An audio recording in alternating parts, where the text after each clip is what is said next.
the criticism that you have of Wemby as of late for what he's been doing, I ain't even talking about in the postseason. For what he's been doing this season, I think it's a bit extra because for what he's been doing this season, for what he's been doing this season, I just think he's been great. I think he's been great.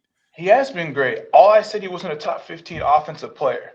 I never talked about his defense. His defense is generational. Okay, and a lot of his defense generates into his offense. We can't do that. We're not doing that. Why not? Why can't we do that?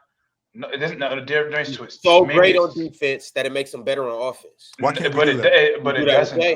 It doesn't make him. It doesn't make him better on offense. So when I block a shot like Wemby blocked the shot yesterday, and it made me nuts because Vassell missed him. So he blocked the shot yesterday. I'm sorry, he didn't block the shot. That's not true. He ended up getting it off the glass, pitched it out. He pitched it out to Harper, who pitched it ahead to Vassell. Wemby's running down the middle of the lane. He's clapping his hands, asking for the basketball. They don't get him the basketball, and these guys collapse on him, which opens up the offense for Devin Vassell to crack one of the 7 threes. It's a gravity. So you're saying when the threes that the other guys hit is because of Wemby's gravity. Right? He had something to do with that yesterday. 100%. I see. This is where I think you're giving him too much credit. I still don't think that makes. I'm literally watching him run down the lane. The game time out. Yeah, I did watch the game. I didn't know it was going to be you that I was going to have to school on this today. No. I did watch the game last night. I'm still not. This is still not going to be a convincing argument to why it makes him a top 15 offensive player. So I'm sorry. Yeah, go ahead. Can I talk to you a little bit? Yeah, please go ahead, Ron. Go back. I implore you to go back. You don't even got to go watch the game. Go watch Stephon Castle, who we haven't necessarily got into how spectacular he was last night. Didn't necessarily shoot it the best, but the way he was able to penetrate and get into the paint and do the things that he does, just playmaking, that all was in culmination of Victor Wembanyama. Now, I'm not giving Victor Wembanyama 100% credit for how good Stephon Castle is, because Stephon Castle he's a future all-star, and it might happen as soon as next year. However, every single play, for the most part, started with Victor Wembanyama initiating the play via screen. Now, just hear me out. Hear me out. Hear me out. Top 15 offensive player. Hear me out.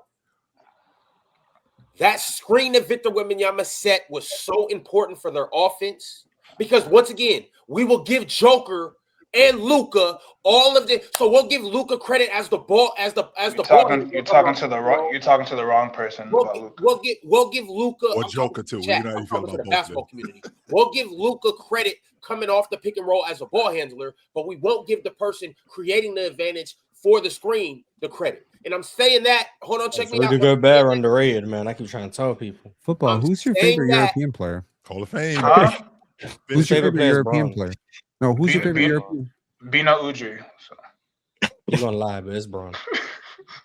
No, I said who's your favorite European player? Because just hating on every European player. I was just like, maybe. Braun is from everywhere. Braun is from everywhere. Yo, I'm saying that to say, Drano. When Victor comes off that screen, it was when you go back and watch, a lot of times Jalen Duren didn't even hedge the screen. But the one time where Stephon Castle got in the paint and dunked it, he didn't hedge the screen. He didn't help. He didn't do anything because I got to stay with Victor Wembanyama. Why? Because either he's popping and he's shooting at a 40% clip, which he shot at last night. He didn't shoot too well in the game, but he shot 40% clip from where? From three. Or catch and shoot from three. Catch and shoot. Catch and shoot. He's a 40. When I'm picking and popping, I shoot at a 40% clip. And when I roll, you've seen how many alley-oops he got last night. When you guys think of offense, once again, it's always the ball's in my hand. I'm crossing over and I'm stepping back. That's not all offense. Victor Wembanyama forces the defense to have to react. When you watch the game, you'll see it's multiple times where there's 3 or 4 defenders in the paint having to collapse on a Victor Wembanyama roll. What is that? It's because they got to tag him, bro. It's because it's called a tag. They got to tag him. If you don't tag him, how do you assess how do you assess his playmaking and passing? Victor Wembanyama was passing the hell out of the ball last night. He found 2 or 3 guys wide open under the hoop. It was a couple times where he got the ball, found open 3-point shooters. And once again, like that doesn't always translate to an assist because guys don't always make the shot. However, it was Victor Wembanyama made spectacular passes last night. Ron is 100% right. I was thinking about that too when I was watching the game about like when he set a screen and he rolls to the rim. Like you almost a damn fool if you don't send everybody to the paint. You gotta send two people to the paint because one person is not gonna be able to stop him. So that let Stephon Castle, Devin Vassell, Harrison Barnes, even Foxy at times, like, all right, we getting an open look every time when we rolls to the basket.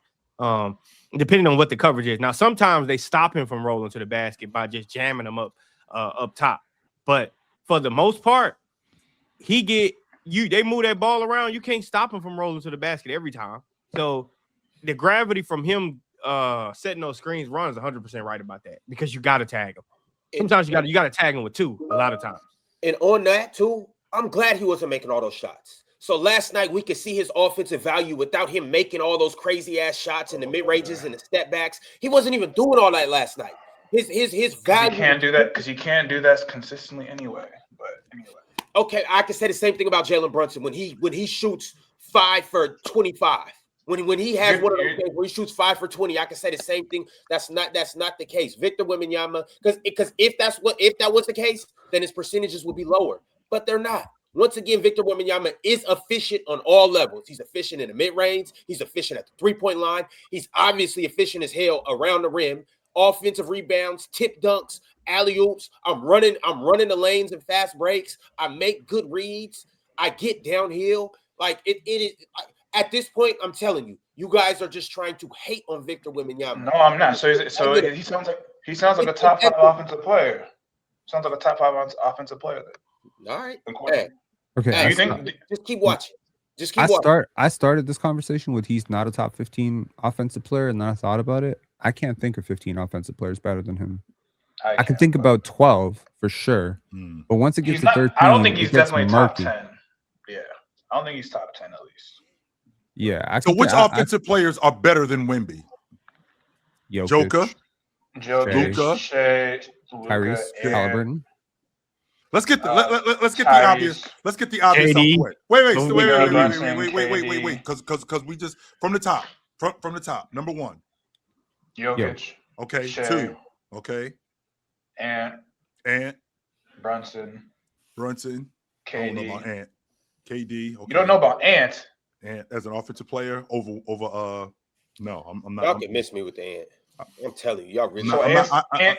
Okay, but keep going. KD, this is where we are. We have 5. KD.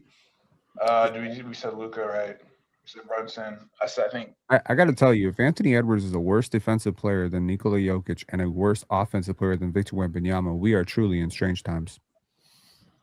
Okay. I still think Cade on the balance. Luckily, neither one of those statements. Cade. Steph still. Curry. Who else am I thinking about? Is Donovan Mitchell a better offensive player than Kawhi, yes. Okay, Leonard. Mitchell. Donovan Mitchell. Where are we at? That's at 9. We're at 9 right now. Yeah, it's starting to get tough, huh? We're at 9. Not really. He said Jalen Brunson, right? Yeah, he said Jalen Brunson. Yeah. I said Jalen Brunson. He said Brunson. That's more than 5. What, Jalen Johnson? No, we ain't doing that. Hell no. Not Jalen Johnson. Is James a better? Even today in 2026, is James a better offensive player than I Wemby? would, but I didn't want to say it because people. You can say it. I mean, if you think James is a better offensive player than Wemby today, I think he's world's a better passer. It's not even like. So that's 10. Is Embiid a better offensive player than Wemby? Yes. Okay, that's 11. So Embiid. Maxey. That's 12. Lauri Markkanen. That's 12. Once again, these are better scorers. And these are offensive players. We're talking about offensive players. Is Devin Booker a better offensive player than Wemby? Absolutely. Probably. Is James Harden a better offensive player than Wemby? James Harden as well. That's 15 guys right there. Yeah. Right. And we didn't even include guys that were injured. Wait, Austin Reeves. Austin Reeves is not a better offensive player than Wemby. The problem with Austin Reeves, I would say yes, but the problem with Austin Reeves is that as soon as the physicality increases, his offensive ability. That's why I think he can get taken out of a series. For that yeah, reason. that's probably. And otherwise, I would say so because I was arguing this before. But too often, I've seen like too large sample size when he gets. Okay, this might be controversial. Is Pascal Siakam a better offensive player? Haven't watched enough this year, but probably not. Halliburton is though. Halliburton is. I don't got Halliburton. The thing is, Ron. I value so much the point guard position and the ability to control tempo, be a primary ball handler, so much that like even if you don't, it's just such an important thing you have to have on your team. Like, how much worse would the Spurs be without Fox in like the last 2 months, even with Wemby on the court? You know what I mean? Like it's to me it's one of the most valuable components in any sport is having a point guard. So if you value that, then you value the play starters, right? Yeah. But what about when you have a guy like Wemby who's the play finisher that makes their job so easy? Victor Wembanyama gets Stephon Castle 3 to 4 easy assists every night. Same thing with De'Aaron Fox. Maybe not 3 to 4 assists, but he'll get Dylan Harper. All of those guys, he gets some easy assists. Literally, when I can come off a pick and roll and just throw the ball up to the rim, and you'll go dunk it from anywhere. I don't think Wemby is that physical and that as great as the rim as you say. He had 4 wide open dunks last night from Stephon Castle alone, just literally taking the dribble. You're just talking about last night. I still value the point guard position more than play finishers because I think elite point guards or good point guards can activate and make other players viable more so than Wemby, who's on the receiving end. That's just my opinion. It's always been my opinion. Can we use that? Can we use that big like Joker, for example? Can we use him like we use the lead guard though? Because I think that's what Denver does with Joker. No, I don't think. Yeah, we'll have to see at a larger sample size if Wemby can be an offensive hub. I don't know if that would be to the Spurs' best interest. I don't, for me. But like James Harden, for me, like for instance, James Harden is way past his prime, right? And he's every team. I think James Harden still is in his prime, to be honest with you. And just amazingly elite at just setting up players and running. He just provides a certain floor, offensively for his team. So football, I don't know. But what I'm saying though is, to an extent, if you watched the game last night, you will see. Like I'm telling you, just go back and just watch the Stephon Castle highlights. Just that alone. When you go back and look at that, you'll realize that every initiation was started with a Victor Wembanyama screen. In a way, just because he didn't start with the ball, that doesn't mean that the offense is not the offense isn't revolved around him screening and rolling or screening and popping. Now he might not have the ball in his hands, but the initiation of the offense is a Victor Wembanyama screen on the ball or off the ball or both. It was a couple times it started with him screening off the ball, and then he would dive directly out of that or jet directly out of that screen and go set an on-ball screen, and that's how the offense started. That's how they tilted the defense. I will say is this, as long as you use this same assessment and factors in when you're evaluating other offensive players, that's fine. But that's the thing though. I will give other offensive players credit. The point that I'm making with Wemby is his versatility. He checks every single box on offense. I can beat you off the dribble. I can beat you on the block. He might not post as much as you would like him to, but I can beat you off the block. I can beat you off the dribble. I can beat you catching and shooting. I can beat you above the rim as a play finisher. I can beat you on a pick and pop. I can beat you in the mid range. I can beat you in transition. It's nothing that he can't do on offense. You think how good do you think his transition game is? Wemby's transition game is damn good.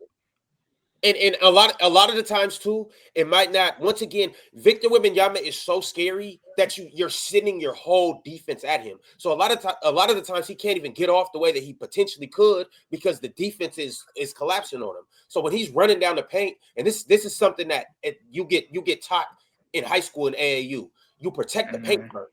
So when the big rolls to the paint, he collapses the defense. That gets Stephon Castle downhill. That gets Devin Vassell open transition threes. That gets De'Aaron Fox whatever he wants in transition. Dylan Harper, Harrison Barnes. That gets a lot of those guys buckets where Victor Wembanyama may not be the recipient of the bucket, but it's him running the paint and him being athletic how he is that opens up all of that for those guys. So I'm saying it's little things like this that, yes, you got to give credit to everybody when they do that. But when I look at Victor Wembanyama, once again, he checks all these boxes, as well as the being able to do all of this stuff on the ball too. He might not be. He's obviously not as good as Jalen Brunson on the ball. He's not as good of a shooter as Steph. Like, he doesn't do. He's not as good as a passer as the top elite passers in the league. But he does enough on the ball for me to give him credit too, and for him to be in that realm or around that realm with those guys. And then he does all these other things where it's like the dude. I personally think he's far better off the ball. Like far better off the ball. I don't think he has too much on-ball value as a playmaker or as an offensive creator. That's just my opinion. But he doesn't need to. He has plenty of guards and an elite point guard in De'Aaron Fox to handle the responsibilities even when De'Aaron Fox is off the floor. So he doesn't need to. That's not his game. So I just hoped he grows as a post player. And I'm really interested to see how teams adjust to Vic in the playoffs, because even with his defense, I think there's a lot of opportunity for floaters when he's defending the rim. I'm just really interested to see in the playoffs how teams adjust to him. But you don't think that the 4 Thunder games that they played this year, and one of them was without Shea, so we could say the 3 Thunder games, and then the Pistons game that we watched last night. You don't think that gave us a good sample size of what he'll look like in the playoffs? No, because again, playoffs are still different, and we know this. We don't have to go through all the examples of teams winning all 4 matches or all 3 matchups in the regular season, and then in the playoffs, the opposite occurs. So, we have to see it when it's money time, and we will. So, I'm excited to see it. It's the panel. Religion get built on cam. Where the check throw smoke and the host go ham. You ain't never seen hoops out hit the raw. Every take got weight, every night we drop. This that barbershop. Courtside, worldwide tone. Welcome to the only show that really feel like numbers jumping like the score.